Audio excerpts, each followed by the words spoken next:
안녕하세요. 사연 담은 라디오와 함께 해주셔서 감사합니다. 오늘은 경기도 외곽 지역에서 언니와 식당을 운영하다 전 남편과 법정 소송까지 가게 된 말도 안 되는 사연을 전해드리도록 하겠습니다. 구독과 좋아요, 알림 설정은 채널 운영에 큰 힘이 됩니다. 안녕하세요. 저는 경기도 외곽 지역에서 식당을 운영하는 43세 김서윤입니다. 친언니와 함께 운영하는 식당은 지역에서 맛집으로 꽤 유명한 곳입니다. 하지만 또 다른 일로 동네를 떠들썩하게 만들었는데요. 저는 25살 조금 이른 나이에 남편과 결혼을 했습니다. 냉동식품을 만드는 회사에서 사무직으로 일을 할 때 사내 연애를 시작했지요. 그 남자는 같은 회사의 영업직으로 일을 하고 있었고 저보다 3살이 어렸습니다. 영업직과 사무직은 업무적으로 부딪히는 경우가 많아 사무실이 붙어 있었기에 한 사무실을 쓰는 것처럼 모두 친하게 지냈습니다. 저희 회사에는 나이가 많은 분이 많아 제가 어린 편에 속했는데 저보다 더 어린 신입사원이 입사하면서 그 남자가 막내가 되었지요. 다른 직원들은 다 10살 이상 많아 친하게 지내는 게 쉽지는 않았는데 또래인 그 남자와 저는 금방 친하게 지냈습니다. 그때 당시엔 그 남자는 회사에서는 주임님이라고 깍듯이 대했지만 사석에서는 누나라 부르며 애교를 부리기도 했지요. 남편과 저는 회사 안에서 비밀로 하고 밖에서는 달달한 연애를 시작했답니다. 그렇게 저희는 3년간 연애를 하다 결혼 약속을 했습니다. 시부모님께 인사를 하러 간 날 저를 마음에 들어 하지 않으시는 걸 금방 알 수 있었습니다. 제가 남자친구보다 나이가 많은 연상이라는 게 제일 마음에 들지 않는다고 하셨지요. 그리고 제가 키가 작고 인물도 별로인 것이 탐탁치 않다고 하셨습니다. 맞습니다. 저는 솔직히 예쁘고 매력적인 외모는 아닙니다. 그런데 그런 이유로 대놓고 저를 마음에 들어 하지 않는다고 하실 줄은 몰랐어요. 남편도 인물이 출중하거나 키가 큰 편이 아니었거든요. 그래도 결혼을 반대하는 정도는 아니었습니다. 제가 생활력이 강하고 야무진 것 같다고 하시며 결혼하면 살림 잘 살겠다고 하셨어요. 자기 아들은 계획이 없어서 그렇게 꼼꼼히 챙겨줄 여자가 필요하다며 결혼을 허락하셨습니다. 그렇게 저희는 결혼을 했지요. 결혼 자금은 남편과 시댁에서 9천만 원, 제가 6천만 원 정도 해왔고 모자란 돈은 대출로 해결했습니다. 저는 월급이 작은 편은 아니었지만 월급의 반 이상이 친정 생활비로 들였기 때문에 돈을 모을 수 있는 상황은 아니었어요. 돈은 잘 안 쓰고 열심히 모았지만 매달 부모님께 드리는 고정비가 만만치 않더라고요. 그래도 결혼하고 나면 친정의 생활비를 줄여서 드려도 되니 남편과 제가 열심히 모아야겠다고 결심했지요. 하지만 막상 결혼해 보니 생각처럼 되지 않았습니다. 저는 결혼 전과 마찬가지로 허리띠를 졸라매고 열심히 모으고 싶었지만 남편은 아니었나 봅니다. 같이 살다 보니 남편은 제가 생각했던 것보다 더 심하게 소비가 컸습니다. 자잘하게 쓰는 돈은 물론이고 기본적으로 돈 아까운 줄 모르는 것 같았지요. 주변 지인들에게 쓸데없이 돈을 쓰기도 하고 술 마시러 나가면 자기가 계산하기도 합니다. 더군다나 친구들이 3만 원, 5만 원 빌려달라고 하면 빌려주기만 하고 쫌생이 같아 보인다고 달라고 말을 안 합니다. 딱히 받아야겠다는 생각도 안 하니 너무 답답해 몇 번 대화를 한 적이 있습니다. 우리가 지금 대출이 많아서 열심히 갚아 나가야 할 때라고 했음에도 자기는 미래를 위해 구질구질하게 살고 싶지 않다고 했습니다. 그리고 남자가 쓸 때는 써야지 푼돈에 안달나면 안 된다며 오히려 저에게 궁상맞게 살지 말라고 하더라고요. 우리 둘이 벌면 작게 버는 것도 아니라면서요. 저는 철없는 남편을 놔두고 저 혼자라도 열심히 돈을 모으고 있었습니다. 하지만 결혼 1년 만에 임신을 하게 되면서 그것조차 쉽지 않게 되었어요. 결혼하고 2, 3년 뒤에 아이를 가지고 싶었는데 저희 생각보다 빨리 아이가 생긴 거예요. 저희 회사는 그때 당시에는 출산휴가 쓰는 게 눈치 보였고 육아휴직은 엄두도 내지 못할 분위기였죠. 그래서 저는 출산하기 한 달 전 회사를 그만두었습니다. 수입은 반으로 줄었고 씀씀이는 줄지 않았는데 아이까지 태어났으니 돈 들어갈 곳은 더 많아졌습니다. 경제적인 문제로 남편과 부딪히는 일은 더 빈번해졌지요. 저는 상황이 좋지 않음에도 본인 쓸 건 다 쓰려고 하는 남편이 이해되지 않았고 남편은 제가 너무 돈돈거리는 게 지겹다고 했습니다. 저는 저한테 쓰는 돈은 거의 없었어요. 편의점에서 파는 1,000원짜리 커피 한 캔조차도 망설이기만 할 뿐 사온 적이 거의 없을 정도였으니깐요. 옷도 늘 같은 옷만 입었고 미용실은 꿈도 꾸지 못했어요. 아이 옷은 친척이나 지인들에게 물려받은 걸로 입혔고 기저귀도 인터넷에서 할인할 때 제일 싼 거, 분유도 제일 싼 거를 찾았습니다. 그런데 시부모님은 저에게 이런 소리를 자주 하셨습니다. 서윤아, 너는 옷이 그것 말고는 없냐? 아무리 애 키우느라 밖에 나올 일이 없다지만 어떻게 맨날 똑같은 옷이야. 머리도 하고 화장도 좀 하고 남편한테 예쁘게 보이려고 노력 좀 해라. 옷 사고 싶은 거 사고 미용실 가면 돈이 얼만데 아무것도 모르면서 저런 소리를 하시나 싶더라고요. 저도 여자인데 그런 거 왜 안 하고 싶겠어요. 어머님 잔소리가 속상했지만 괜찮은 척 넘겼습니다. 시부모님은 제가 며느리가 되었고 손주까지 낳았는데도 저를 좋아해 주지도 그렇다고 대놓고 싫어하지도 않으셨어요. 여전히 탐탁지 않아 하신다는 게 맞는 것 같아요. 그렇지만 제가 해드리는 음식은 참 좋아해 주셨습니다. 저는 친정 엄마를 닮아 음식 솜씨가 꽤 좋은 편이었어요. 저희 외가 식구들은 다 음식 솜씨가 좋아서 식당을 하는 분들이 많답니다. 저희 엄마도 음식을 정말 잘하셔서 저와 언니는 엄마에게 직접 배우기도 했습니다. 기본적으로 요리하는 것도 너무 좋아해서 집에서 이것저것 만들어서 잘 먹는답니다. 그래서 저는 외식을 잘하지 않아요. 남편이 먹고 싶다고 사는 게 있으면 제가 뚝딱뚝딱 만들어줍니다. 시부모님들도 제가 하는 반찬 하나까지 다 맛있다고 잘 드십니다. 다른 부부는 칭찬 잘 안 하시는데 음식은 인정하시는 거죠. 특히나 아버님이나 남편이 가장 좋아하는 음식은 제가 만든 닭볶음탕입니다. 저희 엄마가 알려주신 방법인데 유명한 닭볶음탕 맛집과 비교해도 뒤지지 않을 정도로 맛있지요. 저희 남편도 제가 닭볶음탕을 해놓으면 더 일찍 퇴근하려고 하고 밥도 3공기나 먹을 정도였답니다. 저희 시부모님은 자주 자기 집에 와서 닭볶음탕 해놓으라고 하시거나 레시피를 알려달라고도 하셨습니다. 그래서 제가 레시피를 적어드렸는데도 어머님은 저랑 맛이 다르다며 저에게 와서 해달라고 하신 적이 더 많았어요. 저에게 손맛이 좋아서 자기 아들한테 소박은 안 맞겠다며 당황스러운 말씀을 하셨습니다. 그러던 어느 날 남편이 회사 직원과 크게 다툼이 있었어요. 상대 직원은 제가 회사 다닐 때부터 잘 알던 분이고 회사에서 20년 정도 근무하신 분이었어요. 저보다 10살 정도 더 많으시죠. 제가 회사 다닐 때도 저희 남편이 일머리도 없고 뺀질거리기만 한다며 좋지 않게 평가했던 기억이 있는 분입니다. 그런데 그분과 남편은 업무 때문에 자주 부딪혔고 갈등이 깊어지고 있었는데 회식 때 술자리에서 기어이 사건이 터지고 말았던 것입니다. 둘이 말싸움에서 몸싸움으로 번졌고 그 직원은 저희 남편은 고소한다고 난리가 났었지요. 제가 중간에서 중재를 해 고소는 하지 않기로 마무리가 지어졌지만 남편은 더 이상 쪽팔려서 회사에 못 다니겠다고 하더라고요. 그 사람도 보기 싫고 회사도 가기 싫답니다. 무슨 철부지 고등학생도 아니고 애까지 있는 가장이라는 사람이 자기보다 나이 많은 회사 선배와 주먹 다짐까지 해놓고 그만둘 거라고 떼쓰는 거였습니다. 남편이 나이가 적은 것도 아니고 스펙이 좋은 것도 아닌데다 근무 태도도 좋지 않아 다른 회사로 이직을 할 수 있을지 장담할 수 없었지요. 남편을 달래도 보고 말려도 보고 싸워도 보았지만 결국 남편은 회사에 일방적으로 사표를 던져버리고 나왔습니다. 저는 너무 답답해. 앞으로 뭐 먹고 살 생각이냐? 계획이 있는 거야? 그랬더니 대뜸한다는 소리가 지금까지 나 혼자 돈 벌었으니깐 이제는 내가 애 볼게. 자기가 나가서 돈 벌어와. 참 기막힌 말이었습니다. 그때 저희 아이가 4살쯤 됐을 때였거든요. 그때까지 남편은 기저귀 한 번 제대로 갈아준 적이 없을 만큼 육아에는 무관심이었던 사람이었습니다. 그래놓고는 지금 와서 자기가 육아를 하겠다고 하다니요. 이런 철딱서니가 제 남편이고 제 아이의 아빠라니. 고무마 100개를 먹은 것처럼 속이 답답했지만 아이와 먹고는 살아야 했기에 제가 취업을 하기로 결심했습니다. 제가 일을 알아보기 시작했을 때부터 아이는 어린이집에 보냈어요. 그런데 제가 일을 알아보는 것도 쉬운 일이 아니었습니다. 10군데 정도 이력서를 내보았지만 연락을 주는 곳이 한 곳도 없었어요. 이미 경력은 단절된 지 몇 년째이고 아이 육아에만 전념했던 저는 제 취업이 너무 힘들었습니다. 예전 회사에서 사무직으로 격리일을 했기 때문에 경력 인정을 받기가 쉽지 않았고 애 딸린 여직원을 채용하려고 하는 회사는 많지 않았어요. 기본적으로 제가 살고 있는 지역에 회사가 많긴 하지만 더 이상 이력서만 넣고 마냥 기다리기만 하기에는 너무 막막해하고 있을 그때 남편이 갑자기 저에게 이런 말을 했습니다. 우리 장사 시작해볼까? 뭐? 갑자기 무슨 장사? 장사는 아무나 해.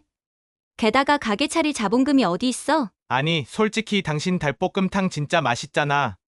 이거 장사하면 무조건 대박일 것 같은데. 장사가 그렇게 쉬운 줄 알아? 그럼 지금 취업도 안 되고 다른 대책이 있어.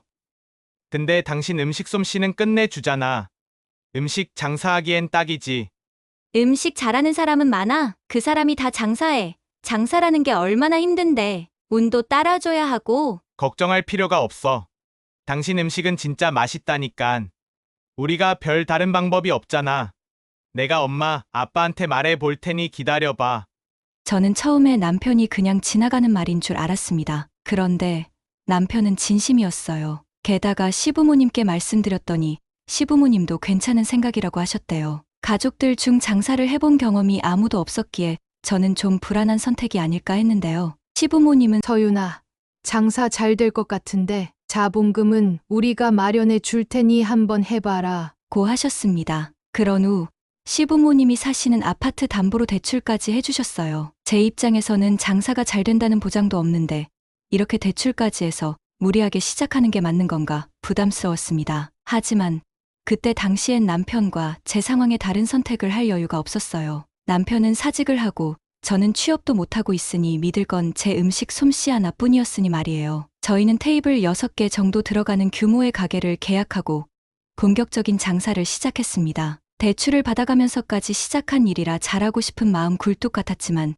초반에는 장사가 잘 되지 않았습니다. 아마 당연한 일이었을 거예요. 가게도 눈에 띄는 곳이 아니었고 홍보도 하지 않다 보니 찾아오는 손님 자체가 거의 없었습니다. 이러다가 빚이 더 불어날까 하루하루가 피가 마르는 것 같았지요. 그러다 본격적으로 배달을 시작해 보았습니다. 지금은 배달 어플이 있지만 그 당시에는 책자를 보고 전화 주문을 했는데 지역 책자들에 전부 광고를 내고 주문을 받기 시작했습니다. 저희 가게를 몰라 안 먹어본 손님은 있어도 한번 먹어본 손님은 단골이 됐습니다. 저희 가게는 달볶음탕과 삼계탕을 함께 했는데 배달로는 달볶음탕이 더 잘 됐어요. 저희 가게는 음식 맛도 괜찮고 질 좋은 고기에 양도 넉넉히 들이다 보니 손님이 늘기 시작했습니다. 장사가 잘 되니 장사도 재미있었답니다. 시부모님은 저희 가게에 가끔 오실 때 제가 일하는 걸 보고 잔소리를 하셨어요. 왜 이렇게 손이 크니?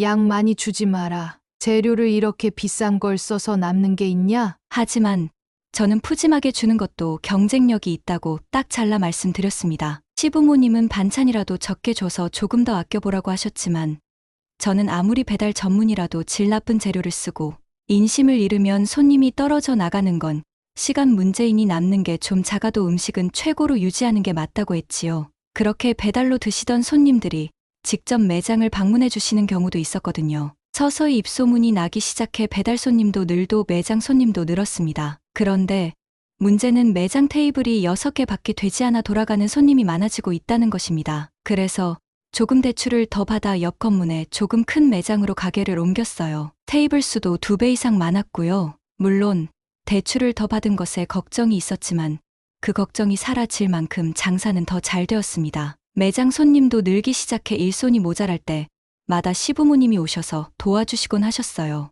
어머님은 주방에서 제 일을 도와주셨고 아버님은 서빙이나 계산대 일을 도와주셨지요. 남편은 홀을 전담으로 맡아 일을 하고 있었습니다. 장사가 잘 되니 피곤한 줄도 모르겠더라고요. 그렇게 열심히 장사를 한 덕분에 대출도 다 갚았고 본격적으로 저축을 할 수 있게 되었습니다. 돈 때문에 결혼 생활이 힘들었던 저는 이제야 숨통이 트이는 것만 같았어요. 아이에게 좋은 옷, 좋은 장난감도 사줄 수 있고 돈 걱정 없이 뭔가를 배우게 해줄 수 있다고 생각하니 마음이 든든했습니다. 그렇게 5년 정도 가게를 운영했습니다. 운영하던 곳 옆에 더 넓고 좋은 상가가 매매로 나오면서 저희는 큰 마음 먹고 그곳으로 이전을 했고 장사도 여전히 잘 되는 편이었지요. 남편과 시아버지는 차를 고급 세단으로 바꿨고 식당 직원은 3명이나 더 뽑았습니다. 처음 결혼할 때 장만한 24평 오래된 아파트에서 40평대 신축 아파트로 이사도 했고요. 시부모님은 예전처럼 가게에서 주방 일을 돕거나 하시기보다는 정말 바쁠 때만 오셔서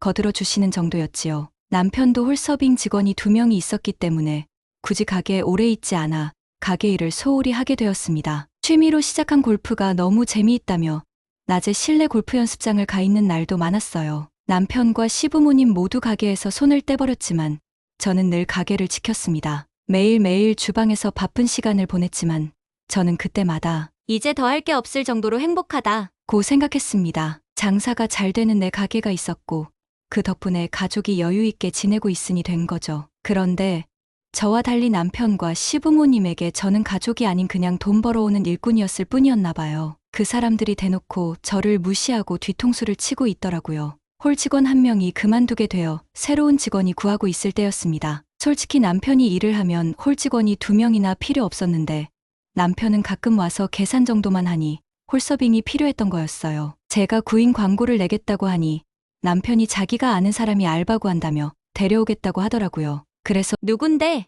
나도 아는 사람이야. 라고 물으니 남편 친구의 여동생이라고 했습니다. 그래서 일단 알겠으니 면접을 보자고 했지요. 그 여자 이름은 권예진이었고 나이는 20대 후반이었어요. 와서 보니 남편 친구의 친동생이 아니라 아는 동생이라 했습니다. 그렇게 홀에서는 예진 씨가 일을 시작했고 남편까지 3명이 홀에서 일을 하게 되었어요. 예진 씨는 성격도 밝고 열심히 일하려는 것 같아 참 좋아 보였습니다. 그런데 하루는 제가 보면 안 되는 광경을 보고야 말았습니다. 저는 일하는 내내 주방에만 있어서 홀을 신경 쓸 여유가 없는데요. 그날은 일하다 잠깐 홀에 나가보게 되었습니다. 가게는 점심시간이라 가장 바쁜 상황이었고요. 저는 별 생각 없이 남편을 보고 있었는데 남편이 예진 씨를 지나가면서 엉덩이를 훑고 지나가는 겁니다. 그 순간 저는 너무 놀랐습니다. 남편이 미친 짓을 하는 줄 알았죠. 바빠서 스친 것도 실수로 그런 것도 아니고 일부러 손을 내밀었던 게 보였거든요. 지금 손님이 그렇게 많은 장소에서 성추행을 한 건가 싶어 깜짝 놀라 예진 씨를 보니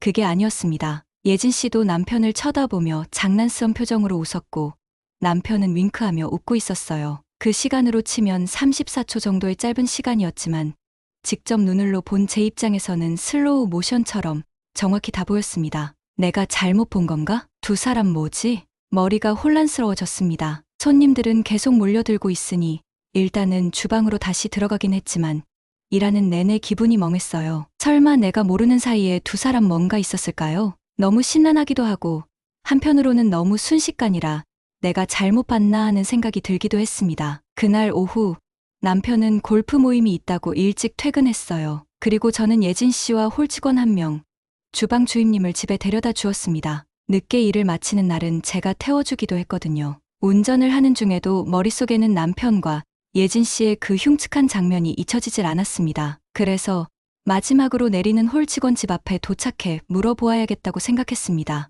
저기, 미선 씨. 네.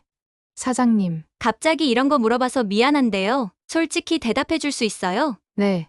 말씀하세요. 저는 조금 더 망설이다 그냥 아니야. 라고 해버렸습니다. 확실하지도 않는데 괜히 이야기하는 건 아닌 것 같아서요. 그런데 제 모습을 보던 직원이 대뜸 혹시 남자 사장님하고 예진 씨 때문에 그러세요? 라고 하는 겁니다. 저는 아무 말도 안 했는데 그 직원은 이미 눈치채고 있었나 봐요. 저는 당황해 아무 말도 못하고 있으니 직원이 다시 물었습니다. 사장님, 맞으시죠? 이미 눈치채신 거죠? 선미 씨.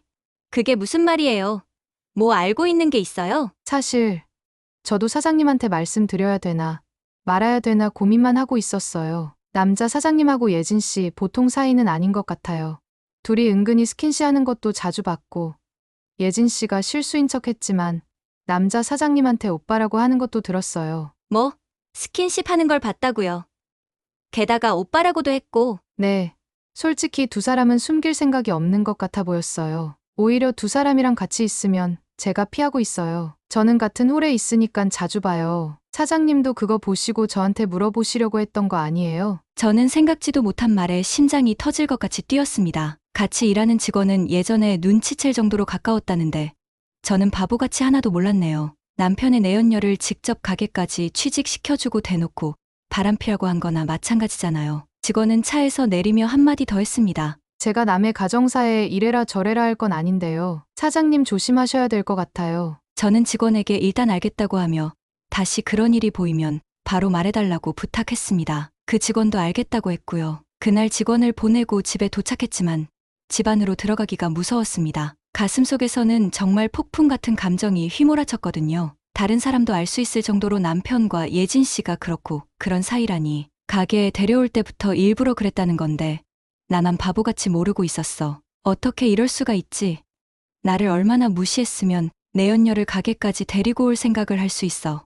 어떻게 이렇게 할 수 있나. 남편에게 정말 참을 수 없는 분노가 치밀어 올랐습니다. 신혼 때 돈 없어 쩔쩔매다 내 음식 솜씨 덕분에 대박난 가게 사장이라 불렸고 이제야 먹고 살만해졌는데 은혜를 원수로 갚다니. 살면서 사람을 이렇게 치가 떨리게 미운 적은 없었습니다. 조금 천천히 집에 올라와 보니 남편은 코까지 골며 자고 있더라고요. 자고 있는 남편을 보고 있으니 살기가 느껴졌습니다. 옆에 있는 베개로 남편 얼굴을 눌러버릴까? 침대 옆에 있는 스탠드로 남편 머리를 때려버릴까? 그 짧은 순간에 많은 생각이 스쳐 지나갔습니다. 하지만 저는 아무것도 하지 못하고 그냥 방에서 나와버렸어요. 그렇게 아이 방에 앉아 이혼을 해야 하나 생각하기 시작했습니다. 이혼이라는 게 얼마나 괴로운 과정일까 싶어 막막하기만 했지요. 시작도 안 했는데 생각만으로 지치는 것 같았습니다. 이런저런 생각을 하다 보니 아침이 되어버렸습니다. 그렇게 며칠을 아무 일 없었다는 듯 출근을 했고 예진 씨를 보는데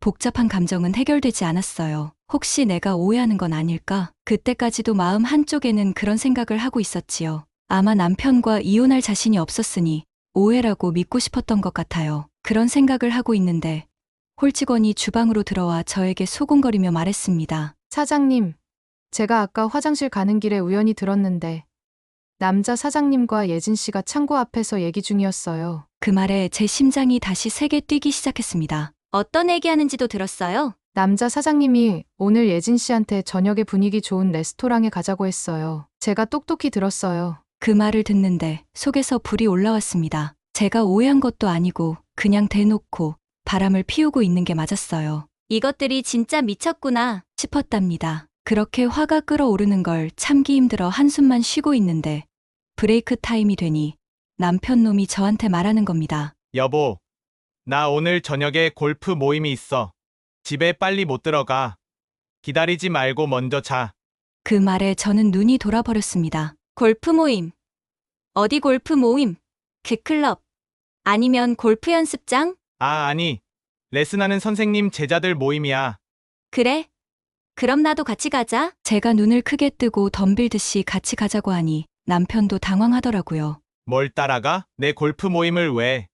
남편 골프 모임에 부인이 간다는데 무슨 문제 있어? 나도 같이 가. 당신이 자주 가는 모임에 누가 있는지 궁금하네. 뭐라는 거야? 됐어. 갑자기 왜 이래? 뭐 잘못 먹었어? 나도 간다고. 왜 못 데려갈 이유라도 있어? 왜 오늘 약속이 골프 모임이 아닌 거야? 골프 모임이 아니라 딴 년이랑 붙어 먹으려고 하는 거야? 예진 씨 데리고. 저는 너무 흥분의 소리를 지르고 말았습니다. 남편은 너무 놀라 얼굴이 하얗게 돼버리더라고요. 저는 미칠 것 같은 심정으로 홀로 갔습니다. 브레이크 타임이라 쉬고 있던 권예진 머리채를 잡아버렸죠. 권예진은 갑자기 왜 이러냐며 소리 질러댔고 이미 정신이 나가 버린 저는 머리채를 다 뜯어놓을 작정이었습니다. 남편이 식겁하고 달러나와 저를 뜯어 말렸지만 눈에 보이는 게 없었던 저는 한 손으로 남편 놈 머리채까지 잡아당겼지요. 그리고 발을 뻗어 남편을 발로 차고 때렸습니다. 미친 게 아니라면 내가 같이 있는 가게에서 대놓고 불륜질을 했다는 사실에 저도 정신을 놓아버렸죠. 제가 머리채를 잡고 흔들며 발로 차니 남편도 저를 밀어버렸고 바닥에 굴러버렸어요. 남편은 저에게 욕을 퍼붓더니 울고 있는 권예진을 데리고 나가버렸습니다. 그 모습에 저도 바닥에 구르며 펑펑 울었고요. 난장판도 그런 난장판이 없었습니다. 도저히 수습이 안 되니 홀 직원이 시부모님께 연락을 드렸고 곧장 두 분이 가게로 오셨어요. 머리가 엉망이 되어 정신 나간 채 앉아있는 저를 보며 시어머니가 물어보시더군요. 이게 다 무슨 일이냐? 저는 울며 대답했습니다. 새로 들어온 홀 직원 권예진이 남편 불륜이었어요. 나한테 속이고 어떻게 바람피는 년을 가게에 들일 수 있어요. 이게 말이 되는 일이에요? 네. 제 말을 듣던 시부모님이 한숨만 푹푹 쉬시더군요. 그러더니 그래서 네 남편을 때린 거냐? 두 인간들 죽이고 싶은 거 참았어요. 아이고, 너도 생각이 없다. 아무리 그래도 그렇지. 어떻게 그렇게 우악스럽게 할 수가 있냐? 라며 저를 탓하시는 겁니다. 어머님, 어떻게 그렇게 말씀하세요? 어머님 아들이 불륜녀를 가게까지. 야, 그건 알겠는데 아무리 그래도 그렇지. 이렇게 난리를 치고 폭력까지 써. 저도 맞았어요. 어머님 아들한테 그 여자 앞에서요. 아이고, 내가 못 살겠다. 정말 뭔 이런 꼴을 다 보냐? 그렇게 그날은 예정에 없던 임시 휴업을 결정하고 가게 문을 닫았습니다. 시부모님은 저를 위로하는 척하며 설득하기 시작했어요. 남자들은 다 한 번씩 한눈 팔고 한다. 내가 잘 얘기해 볼 테니 너도 한 번만 눈 감고 넘어가거라. 하시면서요. 저는 절대 못 넘어가고 이혼할 거라고 울며 말했습니다. 그렇게 저는 집으로 돌아갔어요. 학원을 갔다 돌아온 아이가 저를 보더니 놀라며 엄마, 누구랑 싸웠어? 얼굴이 왜 그래? 라며 걱정하더라고요. 저는 아이한테 너무 미안했고 어쩌다 내 신세가 이렇게 됐다 싶어 또 눈물이 났습니다. 안정제를 먹고 누워 쉬고 있는데 시어머니에게 전화가 와 시댁으로 남편을 불러 따끔하게 얘기했으니 정신 차렸을 거라고. 이혼이니 뭐니 생각하지 말고 한 번만 용서하고 넘어가라고 또 그러시더라고요. 저는 그 말에 대답 없이 그냥 전화를 끊어버렸습니다. 그날 많은 생각을 했어요. 마음으로는 이혼하는 게 맞는 것 같은데 아직도 이혼을 생각하면 두렵기만 했습니다. 아이가 가장 마음에 걸렸고 같이 일하는 가게며 부부로 살면서 묶여있는 많은 상황까지 또 머리가 아팠습니다. 연애 때야 서로 마음 안 맞고 문제 생기면 헤어지고 남남되면 되는데 부부는 그런 게 아니더라고요. 남편과 함께 사는 것도 이혼을 하는 것도 자신이 없었습니다. 그래도 아이도 있고 시부모님이 하신 얘기도 있으니 남편이 잘못했다고 사과하고 그 여자만 만나지 않겠다고 약속하면 한 번은 덮고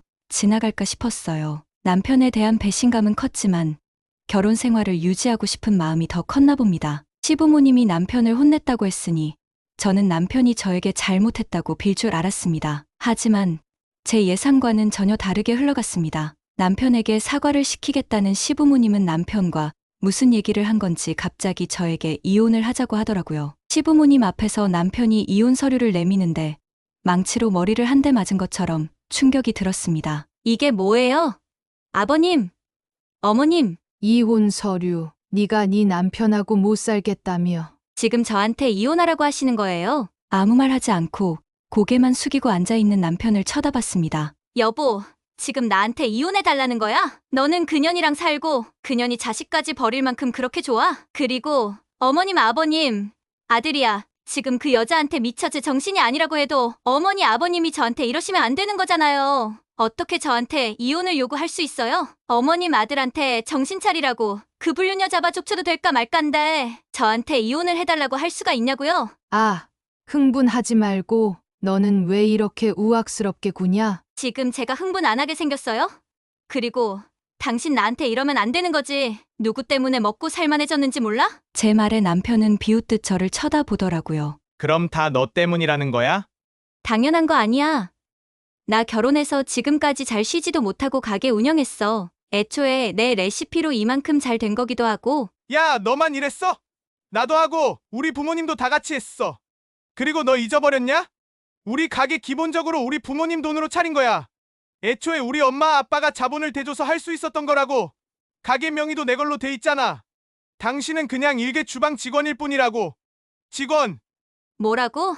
내가 만든 음식 팔아서 잘 된 건데 나는 그냥 주방 직원이라고? 법적으로는 그렇다 이거야. 사업자 등록해놓은 거 까볼까?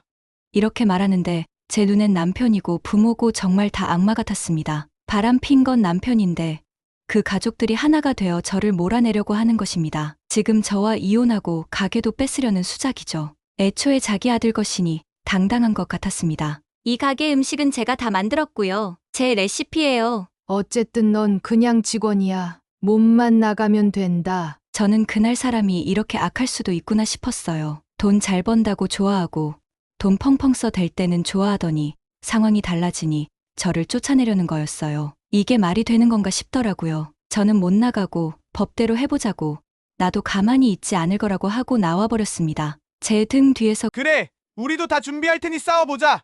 라고 하더군요. 그렇게 저는 좋은 변호사를 소개받아 사담을 갔습니다. 부부 사이니 기본적으로 명예 남편 거였고 저는 직원으로 등록되어 있는 것은 맞습니다. 또 제가 만든 레시피도 제가 자체 개발했다기보다는 일반적인 닭볶음탕 메뉴에 제 생각대로 양념을 첨가한 것이기에 지적 재산을 주장할 만큼 크지도 않았어요. 그러면서 차라리 이혼을 하기로 했으니 재산 분할을 제대로 받는 쪽으로 집중하자고 했습니다. 혼인기간이 10년이 넘어 기여도가 높기 때문에 재산 분할 요구가 가장 좋은 방법이라 하더라고요. 별개로 상간 소송도 함께 진행하기로 했어요. 그런데 또 다른 문제가 있었습니다. 외도를 입증할 만한 증거가 없다는 거였어요. 둘이 바람을 핀 건 맞는데 증거가 없으니 어려울 수 있다고 했죠. 그나마 증거라고 한다면 같이 일하는 직원들 증언인데 그것마저도 서로 다른 말을 하기라도 하면 법적 효력이 없어지는 증거일 뿐이었어요. 저는 뒤늦게라도 통화 녹취를 하려고 했지만 이미 눈치챈 남편은 그 여자와 관계를 이야기하려고 하면 자기가 언제 그랬냐며 우기기만 했습니다. 외도 증거가 없으니 소송이 힘들게 되니 너무 억울했어요. 증거를 모아보려고 해도 안 됐기에 결국 상간 소송은 제대로 하지 못했습니다. 그나마 재산 분할은 인정받았고 저는 가게 지분을 요구했습니다. 그런데 남편은 가게는 절대 못 준다고 버텼고 또 그걸로 소송해야만 했죠. 그렇게 다투다 결국 가게 말고 집을 저에게 넘기는 것으로 재산 분할이 끝났습니다. 제 입장에서는 집보다는 가게를 가져오고 싶었지만 길어지는 소송에 저는 너무 지쳐 있었고 아이와 생활을 해야 했기에 결국 집을 제가 갖는 것으로 마무리 지었어요. 그렇게 이혼이 끝이 났는데도 너무 억울해 잠을 자지 못했습니다. 그 인간들에게 이용만 당하다 팽당한 것이니 말이에요. 그런 저를 친정 식구들은 몹시 걱정해 주었습니다. 그리고 위로를 많이 해주었지요. 그런 인간들이랑 인연 끊는 건 오히려 잘한 일이다. 라며 새 출발하라고 해주셨습니다. 그래도 아파트가 있으니 그거로 위안받으며 다시 살아볼 계획을 세우자고 했어요. 저도 아이와 살아야 하니 과거는 잊자고 다짐하고 또 다짐했습니다. 그러던 중 저희 언니가 같이 장사해보는 건 어떻냐며 제안을 해왔습니다. 서윤아, 우리 장사 같이 한번 해볼까? 뭐? 지금 장사를 뭘로 해? 달볶음탕. 네 레시피 있잖아. 이미 검증된 손맛. 가게는 뺏겼어도 네 손맛은 뺏길 수 없는 거잖아. 라면서요. 저도 다시 일을 한다면 식당을 해볼 생각도 있었어요. 그래도 오랫동안 운영해본 식당이니 자신도 있었고 그 사람들에게 없는 유일한 것이 제 손맛이었으니깐요. 게다가 언니가 옆에 있어준다니 더욱 든든했습니다. 그렇게 언니와 저는 반년 정도 준비해 가게를 열었습니다. 그 가게 위치는 남편이 운영하는 달볶음탕 가게에서 멀지도 않은 곳이었죠. 거리로 치면 걸어서 5분이면 갈 수 있는 거리였어요. 몫이 좋고 월세도 감당할 만한 금액이라 일부러 거기로 결정했습니다. 전 남편네 가게 손님을 다 뺏어 오고 싶은 마음이 있었거든요. 저는 전 남편 가게 사정도 한 번씩 듣고 있었습니다. 저랑 이혼하고 나서 어머님과 주방 직원 하나가 주방에서 일한다고 했어요. 제 레시피를 알고 있었으니 장사는 여전히 잘 된다고 했습니다. 게다가 이혼하고는 보란듯 불륜녀도 가게에서 함께 있다고 했지요. 그 여자랑 전 남편은 재혼 준비도 한다고 하고 그 여자는 시부모님과도 잘 지낸다고 하더라고요. 그럴수록 저도 보란듯이 더 잘 살야겠다. 다시 한번 마음을 먹었습니다. 그렇게 저는 언니와 달볶음탕 가게를 열었는데 초반에는 반응이 시큰둥했습니다. 한 동네에서 달볶음탕 가게가 두 곳이나 있고 맛도 비슷하니 늦게 시작한 저희 가게가 자리를 못 잡는 건 당연한 거죠. 게다가 문제는 장사 잘 되는 집 레시피를 훔쳐서 장사하고 있다 는 나쁜 소문까지 돌았습니다. 그럼에도 저와 언니는 흔들리지 않고 장사에 집중했습니다. 저희 가게는 규모가 작아 홀손님보다는 배달 전문으로 시작해 배달 하나에도 반찬까지 정성껏 준비해 보냈고 서비스도 잘 챙겨드렸지요. 아무리 전 시댁에서 제 레시피를 알고 있다 하더라도 결국 제가 만든 게 원조이기에 훨씬 맛있을 수밖에 없었습니다. 이러나 저러나 결국 음식이 맛있고 친절하다면 손님들은 찾아오게 되어 있지요. 저희 가게는 배달 어플 한식 분야에서 1위를 지킬 정도로 장사가 잘 되고 있었습니다. 배달 위주였지만 홀손님도 있었고요. 저희가 상승세를 타기 시작하니 전 남편네 가게는 상황이 안 좋아지기 시작했습니다. 전 시어머니가 주방을 책임지고 나서 음식 맛이 별로라는 소문이 많아지고 있더라고요. 초반에는 제가 알려준 레시피를 잘 유지했던 것 같은데 갈수록 양도 줄고 재료도 싼 재료로 바꾼 것 같다고 했습니다. 미묘한 차이지만 맛이 안 좋아지고 양도 줄고 서비스도 나빠지니 손님이 떨어지는 건 자연스러운 것이죠. 게다가 전 시모도 나이가 많다 보니 가게 일에 전적으로 매달리기가 힘들어 주방 직원에게 맡기고 있고 남편도 권예진과 놀러 다니느라 가게를 비운 적이 많은 듯 했습니다. 사장이 가게를 비우는데 가게가 잘 굴러갈 수가 없죠. 전 남편과 전 시부모가 운영하는 가게는 점차 리뷰도 안 좋아지고 하락세를 타는 것 같았어요. 위치가 멀지 않고 같은 메뉴를 판매하는 저희 가게가 훨씬 맛있고 질도 좋고 친절하니 저희 가게를 선택할 수밖에 없다는 고객의 리뷰는 저희 가게를 유명하게 만들어 주었습니다. 다 좋아지고 있지만